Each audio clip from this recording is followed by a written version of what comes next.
뮤지션의 전기 영화라고는 하지만 뮤지컬 영화가 아닌가 싶을 정도로 음악이 끝없이 나오는 작품이었습니다. 노래 가사들이 상황에 잘 어울려서 대사처럼 쓰인 장면이 많았죠. 영화의 제목인 A Complete Unknown 역시 클라이막스를 장식한 그의 대표곡 Like a Rolling Stone의 가사에서 따왔는데요. 구르는 돌처럼 완전히 잊혀진 존재를 말하는 이 가사는 역설적이게도 전설적인 팝스타 밥 딜런을 묘사하는 데 쓰이고 있습니다. 아무래도 밥 딜런을 잘 모르던 분들은 이 영화에서 듣게 되는 포크송이나 그의 개인사가 굉장히 낯설었을 텐데요. 노벨 문학상을 받은 가수라거나 포크의 신, 음유 시인, 시대의 목소리 같은 그를 상징하는 별명 정도를 알고 있었을 겁니다. 하지만 이 영화는 그런 심플한 호칭들이 밥 딜런을 온전히 표현하지 못한다는 걸 보여주죠. A Complete Unknown은 그의 진정한 면모가 잘 알려지지 않았다는 것과 그가 자신이 원하는 대로 보는 시선들로부터 완전히 잊혀지고 싶었다는 것을 동시에 담아낸 제목입니다. 마찬가지로 이 작품의 캐치프레이즈인 멈추지 말고 삶을 노래하라 역시 밥 딜런의 삶의 방식을 보여주는데요. 그는 틀에 갇힌 삶을 원하지 않았고 그 삶을 노래하는 방식도 장르에 가두고 싶지 않았습니다. 그렇기에 그의 영혼을, 그를 진정으로 들여다볼 수 있는 방법은 그의 노래를 듣는 것뿐이겠죠. 영화의 시작은 우디 거스리의 병문안을 가려고 뉴욕을 방문하는 밥의 모습인데요. 이 장면은 마치 우디의 노래를 듣고 음악을 시작한 포크 천재의 등장처럼 연출되었지만 사실 밥은 10대 때부터 로큰롤을 좋아했고 친구들과 밴드를 만들어 활동하던 사람입니다. 우디의 노래를 듣고 포크의 매력에 빠진 것은 사실이지만 7살 때부터 시작된 그의 음악 사랑은 블루스와 로큰롤, 포크를 가리지 않았죠. 때문에 영화를 보면 오해하기 쉽습니다. 그가 포크로 시작해서 일렉 기타에 눈뜨고 점차 발전해 나가는 것처럼 느껴지지만 사실 그는 처음부터 경계가 없는 사람이었고 단지 우디 거스리의 음악을 통해 포크와 사랑에 빠졌을 뿐이죠. 여자친구 실비와 데이트하는 장면을 보면 영화를 보고 엔딩의 주인공에 대해 이야기합니다. 실비는 그녀가 더 나은 사람이 되었다고 말하고 밥은 그저 다른 사람이 되었을 뿐이라 하죠. 실제로 그는 지금까지도 수많은 변화를 보여주며 살아왔습니다. 통기타를 든 저항의 아이콘에서 일렉 기타를 잡고 포크락의 시초가 되었다가 여러 아티스트와 협업을 하기도 하고 기독교인이 되어 가스펠 음악에 전념하는 등 변화하는 자신의 생각과 삶에 맞춰 다양한 음악을 하며 살아왔죠.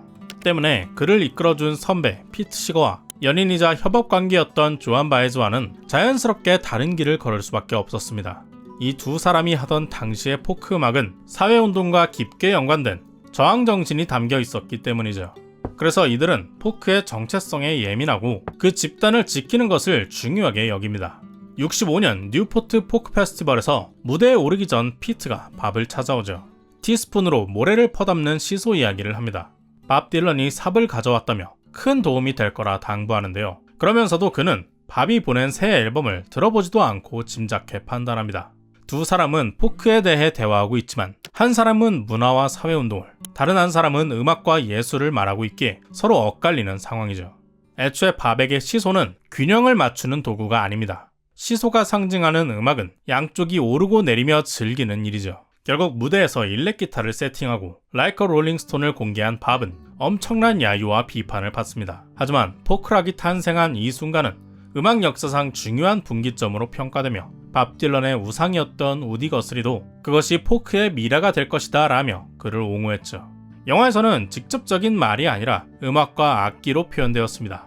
밥이 우디로부터 선물 받은 하모니카를 돌려주려 하자 그가 만류하는 장면인데요. 자신의 포크 우상이었던 우디에게 이제 포크를 벗어날 것을 인사하러 온 밥은 잘 가시오, 알게 되어 좋았소 라는 작별 인사가 담긴 우디의 노래를 부릅니다. 우디는 하모니카를 통해 그의 행보를 응원했고 밥은 선글라스를 벗고 그에게 자신을 드러내죠. 근데 바비는 언제부터 선글라스를 썼을까요? 영화 초반에 그는 선글라스를 쓰지 않았습니다. 자작곡이 성공한 이후 쓰기 시작했죠. 한 행사 파티에 참여해서 노래를 부른 그는 엘리베이터에서 푸념하는데요. 모두가 각자 원하는 밥 딜런이 있고 그 모습으로 그를 보고 소유하려 합니다. 그래서 밥은 아무도 원하지 않는 모습이 되고 싶다 하죠. 선글라스는 그가 대중의 관심을 받는 동안 자신의 영혼을 보호하기 위해 쓰는 가면 같은 아이템이라고 느껴졌는데요.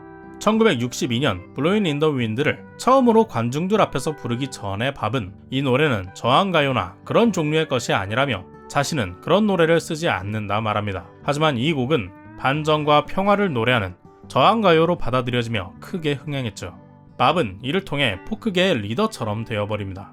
그는 원하지 않는 모습으로 원치 않는 자리에 오르게 되었는데요. 처음에 자신을 도와줬던 피트 시거를 나중에는 성가셔하며 피하는 모습 역시 단지 성공해서 건방져진 것이 아니라 피트와 함께할수록 자신의 정체성이 가둬지기 때문입니다. 두 사람의 견해 차이는 뉴포트 페스티벌에서 가장 격렬해집니다. 이때 바비를 설득하러 온 피트 앞에서 그는 땡땡이 무늬 셔츠를 입고 선글라스를 쓰는데요.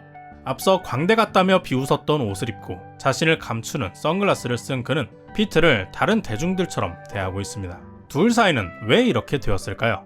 영화 초반 피트의 등장은 법원이었습니다. 음악이 법원을 모욕했다는 재판 중이었고 그는 밖으로 나와 우디 거스리의 노래 This Land is Your Land를 부르죠. 빈부격차를 비판하는 내용도 담긴 이 곡은 저항가요로 널리 사랑받았습니다. 한편으로는 이 노래의 가사 중 이 땅은 너와 나를 위해 만들어졌다는 내용이 아메리카 원주민들을 부정한다고 지적받기도 했는데요. 하지만 우디 자신도 이 점을 인지했고 자신의 아버지가 원주민들에게 사기친 것과 자신의 혈통에 원주민과 흑인의 혈통이 섞여 있다는 것을 밝히기도 했습니다. 이후 후배 포크 가수들에 의해 원주민에 대한 내용이 보완된 가사로 불리기도 했죠. 지금은 인종과 문화를 넘어서 모든 미국인을 포용하는 민중가요로 남았습니다. 60년대에는 흑인들의 인권운동을 위해 불리고 오늘날에는 이민자들의 권리를 위해 불리고 있죠. 우디가 밥 딜런의 행보를 응원했듯이 그의 음악은 노래에 담긴 본질은 지킨 채 시대의 변화에 맞춰 달라지는 것 같은데요. 피트 시거 역시 당시의 사회운동을 이끈 포크계의 한 획을 그은 대부입니다. 시대를 대표하는 인물이자 장르를 상징하는 뮤지션이죠. 그가 밥과 다른 점은 자신의 시대에 머물러 있었고 그가 사랑한 장르에 머물러 있었다는 것입니다. 반면에 밥 딜런은 새로운 시대와 변화하는 자신에 맞춰 다른 음악으로 옮겨가는 사람이죠. 오토바이를 타는 모습은 이런 자유로움이 느껴지는 연출입니다. 물론 바비는 이미 10대 시절부터 오토바이를 탔지만 영화에서는 택시와 버스를 타던 청년에서 오토바이를 타는 반항아로 변화한 듯 보였죠. 영화 속 그의 주변 인물들은 저마다 각자의 이유로 그를 소유하려 합니다. 하지만 한 곳에 얽매이거나 하나의 틀로 정의되고 싶지 않은 그는 결국 모두와 헤어지고 오토바이를 탄 채 떠나게 되죠. 포크락과 가스펠을 지나 R&B와 락을 거치며 변화해온 그는 2000년도에 그의 업적은 50년 동안 끊임없이 변화하는 창의성을 보여줬고 항상 혁신적인 음악을 보여줬다라는 평을 받으며 음악의 노벨상이라 불리는 폴라 음악상을 수상합니다. 이후 2016년 노벨 문학상 수상 소감문에서도 끊임없이 자신에 대해 고민하고 노래하는 그의 내면을 느낄 수 있었는데요.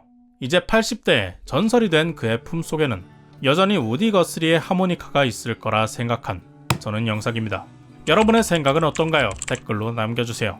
구독과 좋아요는 큰 힘이 됩니다. 오늘도 긴 영상 시청해주신 여러분 고맙습니다. Check the mic and make sure it sound right, boys.